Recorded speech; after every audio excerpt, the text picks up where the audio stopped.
तो हेलो दोस्तों, मैं हूं शिवम और आप लोग देख रहे हैं SY कहानी। तो दोस्तों, मेरे चैनल को आप लोग सब्सक्राइब कर लें मेरे फैमिली का हिस्सा बनने के लिए। तो आप लोग वीडियो को एक लाइक कर दें। आइए बिना देर किए यह कहानी को शुरू करते हैं। वह रात जब साया हकीकत बन गया। मुझे आज भी वह रात मेरी आंखों के सामने जलती हुई दिखाई देती है। वह रात जिसने मेरे दुनिया के मायने हमेशा हमेशा के लिए बदल दिए। बचपन से ही मेरी दुनिया मेरे माँ के इर्द गिर्द में सिमटी थी और मोहल्ले वाले सब आपस में कहते कि मेरी माँ बहुत अजीब है। वह कभी धूप में नहीं निकलती थी, ना ही किसी से हाथ मिलाती थी। मेरे घर के पर्दे हमेशा गिरे हुए रहते थे, जैसे बाहर की रोशनी हमारे लिए बहुत जहरीला दुश्मन हो। जब भी मैं अपने माँ से पूछता तो वह हमेशा धीमे आवाज में कहती, बेटा मुझे धूप के रोशनी से बहुत डर लगता है। मैं उनकी यह सब बात मान लेता क्योंकि वह मेरी माँ थी। बचपन से ही मेरा पालन पोषण वही की थी। पर जैसे जैसे मैं बड़ा होते गया, मेरे घर के दीवालों से एक अजीब सी खौफ आने लगी। रात के सन्नाटे में ऐसा लगता जैसे मेरे दीवालों पे कोई रेंग रहा हो। मेरे माँ के कमरे से किसी से बात करने की आवाज़ आती।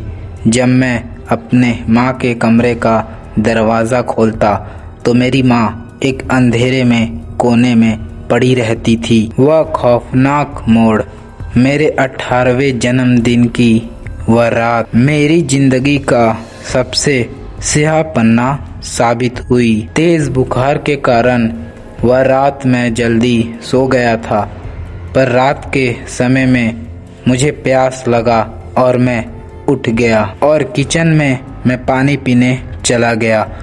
मैं पानी पी ही रहा था, तभी मेरे माँ के कमरे से एक ऐसी अजीब आवाज़ आई जिसे सुन के मेरा रूह कांप गया। खा जाऊंगी अब और सब्र नहीं होता। वह जो आवाज़ थी वह मेरी माँ की ही थी, पर उसमें कोई दरिंदगी घुली हुई थी। फिर मैं कांपते हुए हाथों से अपने माँ के कमरे का दरवाज़ा खोला और जो मैंने देखा उसने मेरी आवाज़ को गले में ही दफन कर दी। मेरी माँ बेड पे नहीं बल्कि छत के ऊपर लटकी हुई थी और उसके बाल जमीन तक टच हो रहे थे और आँख पूरा सफ़ेद हो चुका था और उसके मुंह से गाढ़ा खून टपक रहा था। वह पागलों की तरह अपने ही हाथ का मांस खा रही थी, जैसे कि कोई सदियों से भूखा दरिंदा हो।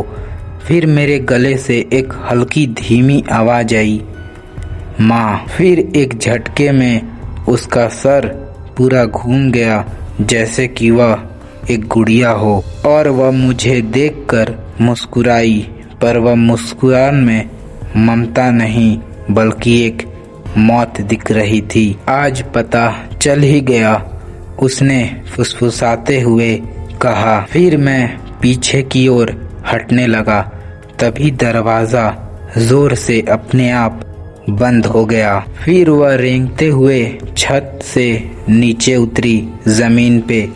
उसकी चाल कोई इंसान की तरह नहीं थी। उसकी आवाज़ अब पहले से ज़्यादा भारी लग रही थी और पूरे घर में गूंज रही थी। मैंने तुझे आज तक इसीलिए जिंदा रखा क्योंकि तू मेरा अपना खून है। बाकी सबको तो मैं खा गई, पर तुझे नहीं अभी तक। फिर उसने मेरा कंधा पकड़ा। उसका स्पर्श बर्फ से भी ज्यादा ठंडा था। मैंने पूरी ताकत लगा के अपने आप को छोड़ाया और वह घर से बहुत दूर भाग गया और मैंने मुड़ के वह घर की तरफ दोबारा नहीं देखा। खौफ का अंत या आगाज। मुझे लगा कि मैं बच गया हूँ। मुझे लगा वह साया पीछे छूट गया, पर हकीकत कुछ और था। फिर कुछ महीनों के बाद जब मैं आईने के सामने खड़ा हुआ तो मेरा कलेजा मुंह की ओर आ गया। मेरी आंखों की पुतलियां धीरे धीरे सफ़ेद हो रही थी और मेरे चेहरे पे वही भयानक मुस्कान आ रही थी जैसे मेरी माँ की थी। फिर मुझे समझ आया, वह मुझे कभी जाने देना ही नहीं चाहती थी, बल्कि वह मेरे अंदर अब रहने लगी। तो अगर यह कहानी आप लोग लास्ट तक देखे हैं तो प्लीज़ एक कमेंट करके जाइएगा। तो मिलते हैं नेक्स्ट वीडियो में। आज के लिए इतना ही। Bye bye.